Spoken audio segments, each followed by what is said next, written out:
AI পাঠশালার আরও একটি নতুন ভিডিওতে সুস্বাগতম জানাই।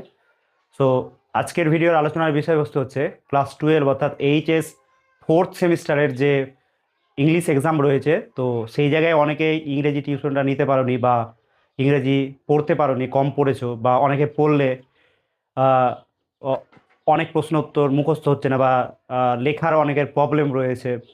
তো সেই জায়গায় দাঁড়িয়ে আমি এমন কিছু টিপস বলবো যেগুলো ফলো করলে তোমরা ইংরেজি পরীক্ষায় অনায়াসে পাস করে যাবে। তো চলো শুরু করা যাক আজকের ভিডিও, প্রথম থেকে শেষ অবধি ভালো করে দেখবে। ফোর্থ সেমিস্টারের যে কোশ্চেনের ধরন বা প্যাটার্ন, কিভাবে কোশ্চেনটা পড়বে সেইটাকে যদি ফলো করো এবং সেই সঙ্গে কিভাবে লিখবে সেটা ফলো করলেই পেয়ে যাবে। তো প্রথমেই তোমাদেরকে জানতে হবে যে কোশ্চেন সেট যেটা থাকবে সেইখানে সেকশন থাকবে ABCDE, এইভাবে তোমাদের পাঁচখানা সেকশন থাকবে। তো পাঁচখানা সেকশনের মধ্যে তোমাদেরকে সি সেকশনে চলে যেতে হবে। সেকশন সি বলে লেখা থাকবে AB এর পরে। তো সেই সি সেকশনে মান 5-এর একটা প্রশ্ন করতে হবে, সেটা থাকবে ড্রামা বা নাটক থেকে। তো তোমাদের একটাই ড্রামা রয়েছে, সেটার নাম হচ্ছে রাইডার্স টু দ্য সি। তো এই ড্রামা থেকে দুটো প্রশ্ন থাকবে, যে কোনো একটা করতে হবে। তো রাইডার্স টু দ্য সি, এখানকার ধরো 2-5টা প্রশ্ন তুমি মুখস্থ করে গেছো, হয়তো কমন পেলে না। তো সেই জায়গায় রাইডার্স টু দ্য সি যে ড্রামা, সেই ড্রামার যদি তোমরা সাবস্ট্যান্স অর্থাৎ বিষয়বস্তু বা নামকরণের সার্থকতা বা justify the title of the drama, এটা যদি পড়ে যাও তাহলে তোমরা লিখতে পারবে। তো আমি এখানে স্ক্রিনে দিচ্ছি, এই সাবস্ট্যান্সটা নিয়ে লিখবে এ এবং বি, সেকশন সি এর 5-এর এ এবং বি যাই প্রশ্ন থাকুক যে কোনো একটাতে এই সাবস্ট্যান্সটা লিখে দিলে তুমি 5-এর মধ্যে অনায়াসে 3.5 বা 4 পেয়ে যাবে। ঠিক আছে, তো এইটা করবে। হয়তো প্রশ্ন বুঝতে সমস্যা বা মানে বুঝতে সমস্যা, তোমাকে কিচ্ছু দেখার দরকার নেই। 5-এর এ এবং বি এর দাগে এই রাইডার্স টু দ্য সি এর যে আমি এই ভিডিওর উপরের দিকে যে সাবস্ট্যান্সটা দিয়েছি বা বিষয়বস্তুটা দিয়েছি সেটা লিখে দিলেই হয়ে যাবে।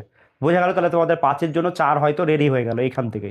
এরপরে তোমাদের চলে যেতে হবে সেকশন ডি এ।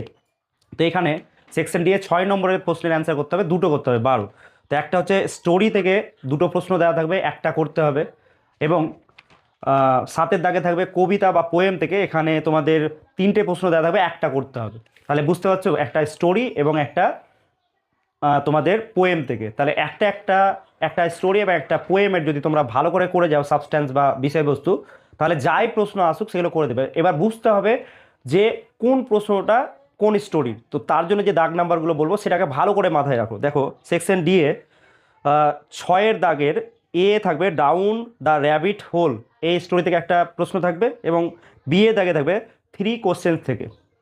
তো তোমরা এই দুটো গল্পের মধ্যে যে কোনো একটা গল্পের বেশি করে প্রশ্ন উত্তরগুলো দেখে যাবে, তাহলে তুমি একটা লিখে আসতে পারবে। আর যদি মনে হয় যে না আমার সময় নেবে, আমার পড়া হয়নি, তাহলে আমি বলবো 6-এর বিয়ের দাগে যে 3 কোশ্চেন্স থাকবে, সেই গল্পে যে আমি সাবস্ট্যান্সটা দিচ্ছি এখন উপরের দিকে দেখতে পাচ্ছ, সেইটা পড়ে যাও, একটাই মুখস্থ করো, এবং 6-এর বিয়ে থেকে যাই আসুক 3 কোশ্চেন্স থেকে, তো সেই সাবস্ট্যান্সটা লিখে দিলে হবে। তাহলে তুমি 4 বা 3.5 পেয়ে যাবে। 5-6 পাবে না, কিন্তু মোটামুটি একটা নাম্বার পাবে যেটাতে তুমি পাস করে যাবে। আমি শুধুমাত্র যারা পড়তে পারোনি বা কম পড়েছে বা ইংরেজিটা কম বোঝো তাদের জন্য বলছি, যারা পড়তে পারো তারা এই টিপসটা ফলো করো না, আমি তাদের জন্য বলছি না। এরপরে আমরা চলে যাব 7-এর দাগে। 7-এর দাগে এখানে তোমরা জানো পোয়েম থেকে করতে হবে। 7-এর দাগে 3টে প্রশ্ন থাকবে ABC, তো যে কোনো একটা করতে হবে। তো তোমাদের 3টে পোয়েম রয়েছে, হক রুস্টিং 7-এর এ দাগ থেকে থাকবে, 7-এর বি এ সনেট নাম্বার 73, এবং 7-এ সি এ থাকবে দ্য গ্রিন হাউস এফেক্ট থেকে। তো এই যে 3টে পোয়েম, এই 3টে পোয়েমকে তোমরা যদি যে কোনো এক্সট্রা সাবস্ট্যান্স করো, তাহলে তোমার যাই প্রশ্ন আসুক তুমি লিখতে পারবে। তো আমি এখান থেকে বলবো 7-এর see the green house effect, এখানে থাকবে গ্রিন হাউস এফেক্ট থেকে, এটা বিয়েও থাকতে পারে, একটু বুঝে নিলেই তোমাদের হয়ে যাবে। এবং হক রুস্টিনটা এর দাগেই থাকবে। তো তোমরা ওইভাবে হক রুস্টিনের সাবস্ট্যান্সটা আমি উপরে দিয়ে দিচ্ছি, 7-এর এর দাগে যাই থাকুক সেটা লিখে দেবে। ঠিক আছে, আর সাথে সিএ থাকে দ্য গ্রিন হাউস এফেক্ট থেকে আসার বেশি চান্স, তো সেইটারও সাবস্ট্যান্স দিয়ে দিচ্ছি, মানে দুটো স্টোরির দুটো দিলাম। তো যে কোনো যেটা মনে হবে যে বিষয়বস্তু বেশি লিখতে হবে বা সেই রকম রিলেটেড প্রশ্ন পড়েছে, তো যেটা মনে হবে সেটা তোমরা লিখে দেবে। তাহলে তোমরা এখান থেকে 6-এর মধ্যে অন্তত 4 পেয়ে যাবে। তো সাবস্ট্যান্স বা বিষয়বস্তুটা পড়ে গেলেই হবে।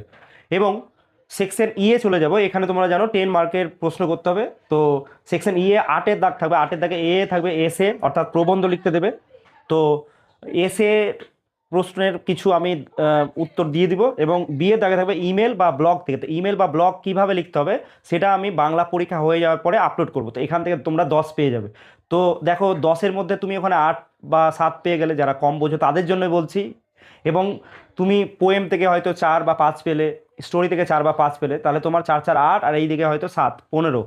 এবং তোমার যে ড্রামা থেকে হয়তো 4 পেলে 19, তাহলে তুমি 5 মার্কটা অনায়াসে ক্যারি করতে পারবে। এবার সেকশন এ এবং সেকশন বি এ কী থাকবে এগুলো কিন্তু আমি বলিনি। সেকশন এ এবং বি এ তোমাদের 2 মার্কের প্রশ্ন করতে হবে। সেকশন এ তো তোমাদের স্টোরি থেকে 1 দাগে এ বি সি ডি, দুটো স্টোরি থেকে দুটো দুটো করে গল্প পড়বে। তাহলে একটা গল্পের ভালো করে যদি তুমি পড়ে যাও, তাহলে তোমরা ভালো করে 2 নম্বরের আনসারগুলো দিয়ে আসতে পারবে। তো 3 কোশ্চেন্সটাই বেশি সহজ, সেখান থেকে তুমি যদি পড়ে যাও, সি এবং ডি এর দাগে থাকবে 1-এর, সেটা থেকে 2 নম্বরে করে আসতে পারবে। একইভাবে 2-এর দাগে এবার কবিতা থেকে থাকবে 4টা প্রশ্ন, 3টে কবিতা যেগুলো বললাম, Hawk Roosting, sonnet number 73, sonnet number 73, the green house, এগুলো থেকে 4টা প্রশ্ন থাকবে।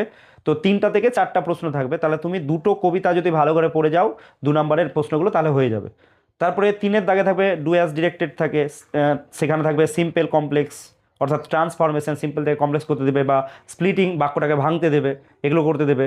তো দুটো প্রশ্ন থাকবে, যে কোনো একটা করতে হবে, 2 নম্বর পেয়ে যাবে। তারপরে 4-এর দাগে থাকবে, বি এর দাগে থাকবে আর্টিকেলস প্রিপোজিশন, এখান থেকে 3 মার্ক থাকবে। তো এইভাবে তোমাদের সাজেশনটা শেষ হচ্ছে। তো আমি এখানে যে যে কথাটা বললাম, তুমি 40-এর মধ্যে অনায়াসেই 19-20 পেয়ে যাবে, এই যদি টিপসটা ফলো করো। তো আর কোনো ভয় থাকবে না। তো এরকমই ভিডিও পেতে গেলে, বা আমি যে ব্লগ বা ইমেল কিভাবে লিখতে হয় সেই বিষয়ে ভিডিও দেবে বললাম, তো তার জন্য তোমাদেরকে অবশ্যই এই চ্যানেলটিকে ফলো বা সাবস্ক্রাইব করে রাখতে হবে। দেখা হচ্ছে নেক্সট ভিডিও নিয়ে।